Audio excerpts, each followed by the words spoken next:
राम मंदिर बनने की कहानी आसान नहीं रही। 1970 से पहले ही शुरू हो गई थी राम मंदिर की कहानी। नरेंद्र मोदी ने हजारों गांवों से जमा की थी ईंटें। सालों बाद मोदी की ऑडियो हुई वायरल। नया साल 2024 की शुरुआत हो गई है। कुछ दिन बाद ही अयोध्या में प्रधानमंत्री नरेंद्र मोदी भगवान राम के भव्य मंदिर का उद्घाटन करने वाले हैं। रामलला अपने भवन में प्रवेश करेंगे। भारत समेत दुनिया भर के करोड़ों हिंदुओं की आस्था भगवान राम से जुड़ी है। ऐसे में इस दिन को भव्य और दिव्य तरीके से मनाने की योजना है।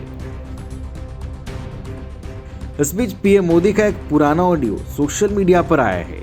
इसमें वह कहते सुने जाते हैं, राम जन्मभूमि वाली जगह पर ही राम मंदिर बनना चाहिए, वह जगह जहां राम का जन्म हुआ था। दुनिया की कोई ताकत राम मंदिर बनने से नहीं रोक सकती। राम जन्मभूमि आंदोलन के समय पीएम मोदी ने कई पावरफुल स्पीच दी थी। पीएम के बारे में जानकारियां रखने वाले एक्स हैंडल मोदी अर्चीव ने बताया कि तब मोदी के भाषण की गूंज इतनी थी कि स्पीच को रिकॉर्ड किया गया और कॉपी करके इसकी हजारों कैसेट तैयार की गई थी। यह कैसेट लोगों को बेची गई, जिससे वो बार बार यह सुनते रहे। राष्ट्रीय स्वयंसेवक संघ में एक स्वयंसेवक के तौर पर पीएम नरेंद्र मोदी ने राम जन्मभूमि आंदोलन में एक अहम भूमिका निभाई थी। 1970 के दशक से अब करीब 6 दशक बीत गए। देशवासियों में जागृति पैदा करने के लिए पूरे भारत में कई यात्राएं आयोजित की गई थीं। सितंबर 1990 में सोमनाथ अयोध्या राम रथ यात्रा शुरू हुई। तब नरेंद्र मोदी गुजरात बीजेपी के महासचिव थे और उन्होंने गुजरात में यात्रा के सारथी की भूमिका निभाई। पूरी यात्रा में उन्होंने गजब का समर्पण भाव दिखाया। गुजरात में यात्रा 600 गांवों से होकर गुजरी और नवरात्रि के समय मोदी ने कुछ नहीं खाया, सिर्फ पानी पीकर रहे। यात्रा के दौरान कई दमदार और जोशीले भाषण दिए। उन्हें सुनने के लिए भारी भीड़ उमड़ती। सड़क के किनारे यात्रा को देखने फूल की वर्षा करने के लिए लोग जुटने लगे। 18 घंटे लगातार काम करना पड़ता था। मोदी यात्रा पर ही पूरा समय देते थे। मोदी का यह समर्पण भाव देखकर एलके आडवाणी की पत्नी कमला आडवाणी की आंखों में आंसू आ गए। उन्होंने मोदी से आराम करने को कहा। उन्हें मोदी की चिंता थी। मोदी ने उनसे कहा था, यह मेरी असली लाइफ है और मैं इसका आनंद ले रहा हूं।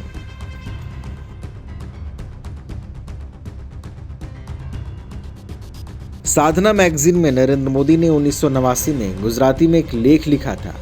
इसमें उन्होंने राम मंदिर निर्माण का महत्व बताया था।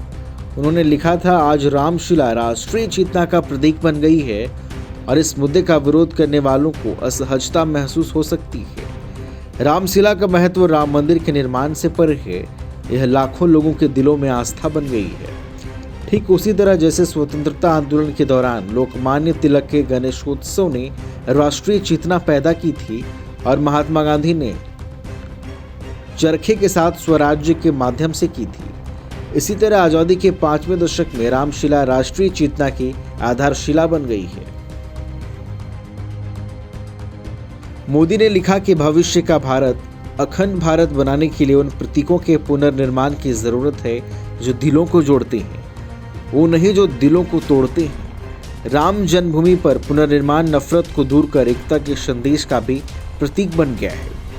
तुलसीदास की पंक्ति, राम काज करीबे को आतुर को आत्मसात करने की जरूरत है। 1989 में रामशिला पूजन समारोह में विश्व हिंदू परिषद के साथ मिलकर नरेंद्र मोदी ने अपना सक्रिय योगदान दिया। इस दौरान वह गुजरात के गांव-गांव घूमे और हजारों गांवों से ईंटें इकट्ठा की।